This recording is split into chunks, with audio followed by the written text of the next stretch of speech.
Viva Voz, com Vera Magalhães.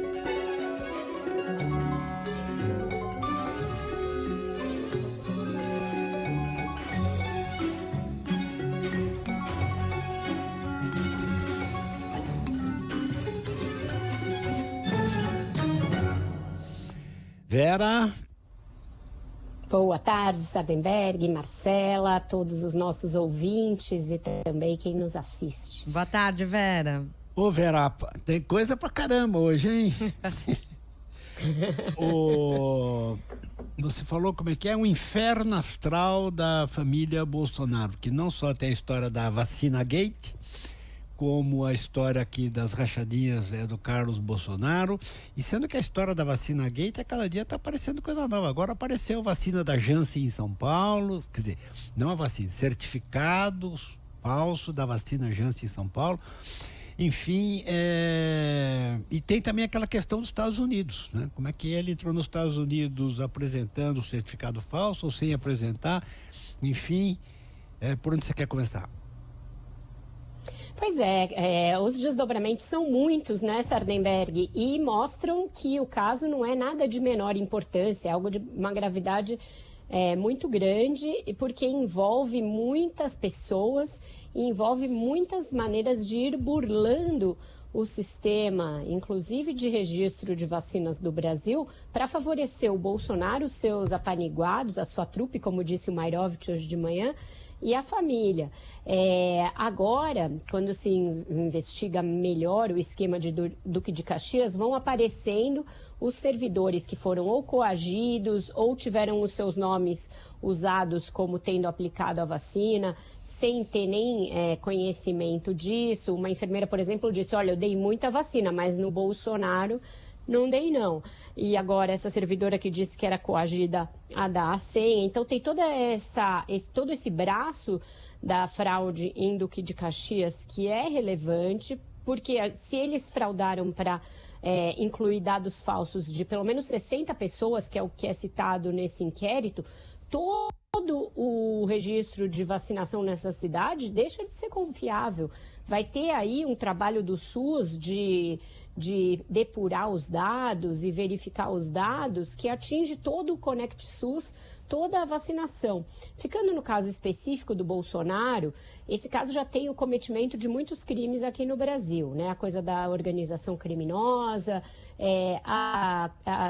o atentado à fé pública, mas tem uma questão, que é essa dos Estados Unidos, que é a que torna mais relevante, que pode gerar um efeito internacional imediato, que é o Bolsonaro, afinal, imprimiu esses certificados, como mostram os vários acessos, inclusive tem um acesso dele já em março a esse cartão, dando a entender que ele pode ter imprimido uma versão para voltar ao Brasil também.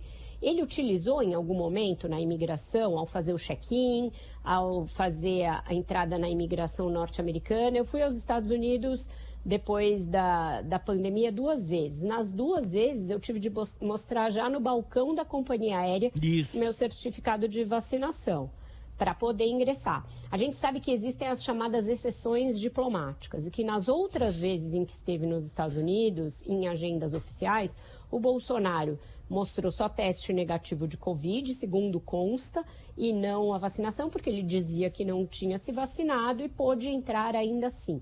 Mas será que ele, entrando já nos estertores do seu mandato e sabendo que ficaria por lá sem ser presidente, imprimiu por precaução?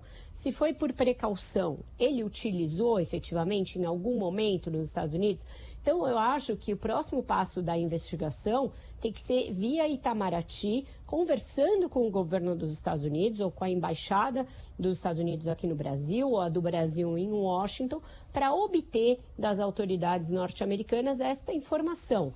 Certificados falsos em nome de Laura Bolsonaro, Jair Bolsonaro, Mauro Cid e os demais servidores foram utilizados, foram apresentados, constam em alguma entrada dessas pessoas nos Estados Unidos como tendo sido apresentados, porque isso fará com que automaticamente eles deixem de ter visto americano e de poder ingressar nos Estados Unidos, porque a gente sabe o quão rigorosos os americanos são com esse tipo de prestação de informação falsa. Então, esse me parece ser um ponto-chave da investigação que não consta nem no pedido da Polícia Federal, eu li as mais de 100 páginas detalhadamente, não consta na petição em que o Alexandre de Moraes defere uma série de medidas e também não consta nas preocupações do Ministério Público, na petição da doutora Lindora Araújo. Então tem de ser feito isso. Imagino que a PF agora, nos 60 dias que ela tem para conduzir o inquérito,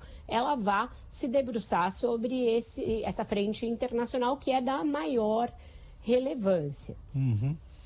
E é uma questão importante também esse aspecto internacional também, porque pode causar até um desconforto diplomático, de certa forma, porque um ex-presidente se utilizou dessas benesses, né, essas exceções diplomáticas, para entrar no país sem ter que apresentar nenhum documento e esteve lá durante todo esse período de uma maneira, de certa forma, ilegal, porque não tinha o documento correto, né, para estar dentro do país. Então, se utilizar de uma benesse de uma maneira completamente de má fé. Marcela, se os Estados Unidos, nas vezes em que ele era presidente, o deixou ingressar, mesmo ele falando publicamente que não era vacinado, aí, de alguma maneira, eles concederam esse benefício a ele. A gente não sabe em que momentos foi exigido um teste, por exemplo, negativo de Covid. A gente sabe que quando ele foi à Rússia, ele teve de fazer quase diariamente, mais de um por dia, etc. Nos Estados Unidos não temos esse detalhe. Pode ser que a Casa Branca informe alguma coisa a esse respeito. Porque a exceção... Mas nessa reta final... Não, porque a exceção americana é assim, você não tendo vacina, você tem que apresentar o teste. No caso diplomático, né? Dessas exceções diplomáticas. Exatamente, no caso diplomático. E nós não Dessa sabemos. vez em que ele esteve agora, por exemplo, ele deu várias palestras. Será que essas palestras exigiam certificado de vacinação? Aí, será que ele entrou na imigração com um certificado falso de vacinação? Ou ele ainda se valeu do fato de ser presidente, ter passaporte diplomático e ter um visto especial e na entrada não precisou mostrar nada? Porque se ele não precisou mostrar nada, ou se não for comprovado que ele mostrou nada, essa parte de uma responsabilização internacional fica mais prejudicada. Aqui internamente, só os passos que já estão muito bem documentados no inquérito, eles já são suficientes para responsabilização.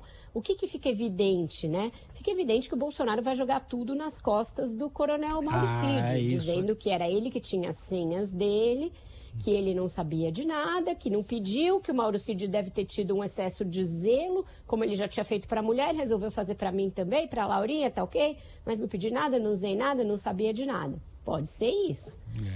E aí, a gente vai ter que ver se o inquérito avança para além disso. Se acha alguma mensagem dele solicitando, dele dizendo que recebeu, do Cid dizendo que passou para o chefe ou não. Aí vai depender dos próximos passos do inquérito. Mas eles certamente adotarão, já começou ontem, a estratégia de jogar tudo nas costas do ex-ajudante de ordens dele, a ideia desse plano mirabolante. Até porque ele tinha usado o mesmo plano um ano antes com a própria mulher. Então ela foi uma espécie de cobaia.